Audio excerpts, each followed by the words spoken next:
നമശിവായ. നമസ്കാരം. ഗീതാ ഹൃദയത്തിലേക്ക് എല്ലാ മിത്രങ്ങൾക്കും സ്വാഗതം. ഗുരുരാതിരനാദിശ്ച ഗുരു പരമദൈവതം ഗുരു പരതരം നാസ്തി തസ്മൈ ശ്രീ ഗുരവേ നമ. നാം ഇപ്പോൾ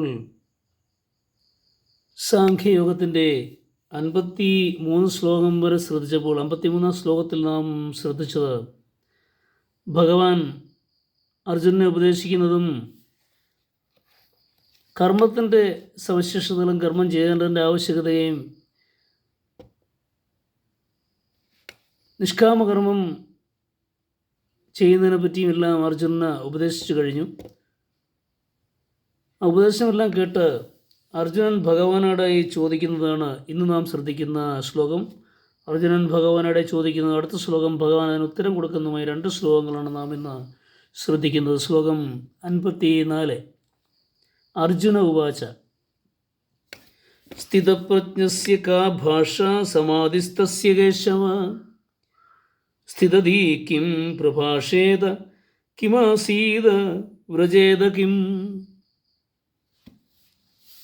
ഇത് അർജുനൻ ഭഗവാനോട് ചോദിച്ചതാണ്. അലയോ കേശവ, സമാധിസ്ഥനായ സമാധിയിൽ സ്ഥിരനായ സ്ഥിതപ്രജ്ഞൻ്റെ ലക്ഷണം എന്താണ്? സമാധിയിൽ സ്ഥിരനായ സ്ഥിതപ്രജ്ഞൻ്റെ ലക്ഷണം എന്താണ്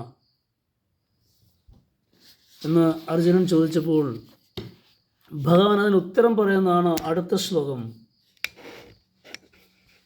നോക്കാം നമുക്ക്. ശ്ലോകം 50.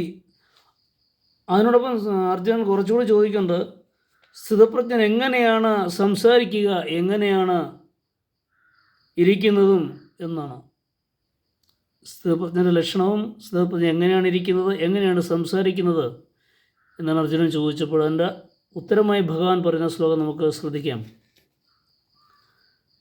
ഭഗവാൻ ഉവാച പ്രജഹാതി യഥാ കാമാൻ സർവാൻ പാർത്ഥ മനോഗതാൻ ആത്മന്യേവാത്മന തുഷ്ട സ്ഥിതപ്രജ്ഞസ്തതോച്യതേ.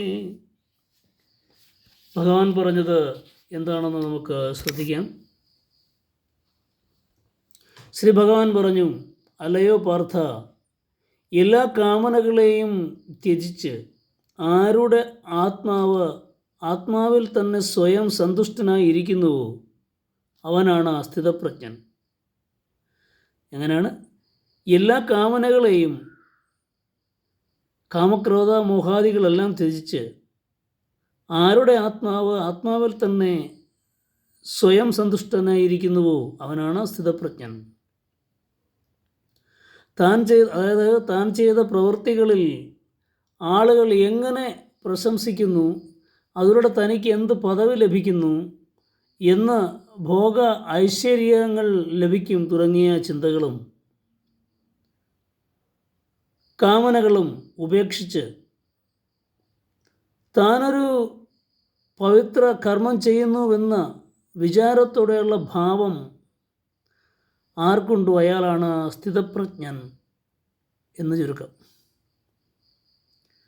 തൻ്റെ പ്രവൃത്തികൾക്ക് ആളുകൾ എങ്ങനെ വിലയിരുത്തുന്നുവെന്നോ ആളുകൾ എങ്ങനെ പ്രശംസിക്കുന്നുവെന്നോ അതിൽ നിന്ന് തനിക്ക് എന്ത് ലഭിക്കുന്നുവെന്നോ ഒന്നും ചിന്തിക്കാതെ എല്ലാ കാമനകളും ഉപേക്ഷിച്ച് താനൊരു സൽക്കർമ്മം ചെയ്തു എന്ന, പവിത്ര കർമ്മം ചെയ്തു എന്ന വിചാരത്തോടെ, ധാരണയോടെ, ഭാവം എന്ന ഭാവം ആർക്കാണുള്ളത് അവനാണ് സ്ഥിതപ്രജ്ഞൻ എന്നാണ് ഭഗവാൻ പറഞ്ഞത്. മനസ്സിലായില്ലേ? സ്വപ്നത്തിൽ ഇപ്പോൾ ഒരു എന്താ പറയുക, പ്രതിഫലേക്ഷയില്ലാതെ, ഇന്നയാളുകൾ ഞാൻ ചെയ്ത കർമ്മങ്ങൾ പ്രശംസിക്കുന്നുണ്ടോ എന്ന് ശ്രദ്ധിക്കാതെ, ഞാൻ പവിത്രമായ കർമ്മം ചെയ്തു എന്ന് മാത്രം വിചാരിച്ചുകൊണ്ട് കർമ്മം ചെയ്യുന്നവനാണ് സ്ഥിതപ്രജ്ഞൻ. മനസ്സിലായി കാണുമെന്ന് വിശ്വസിക്കുന്നു. ഗുരുപാദാരവിന്ദങ്ങളിൽ സമർപ്പിക്കുന്നു. എല്ലാ മിത്രങ്ങൾക്കും നല്ലൊരു ശുഭദിനം ലഭിക്കട്ടെ എന്ന് പ്രാർത്ഥിക്കുന്നു.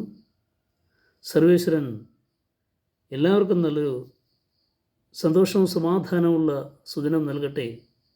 ശുഭസുദിനം.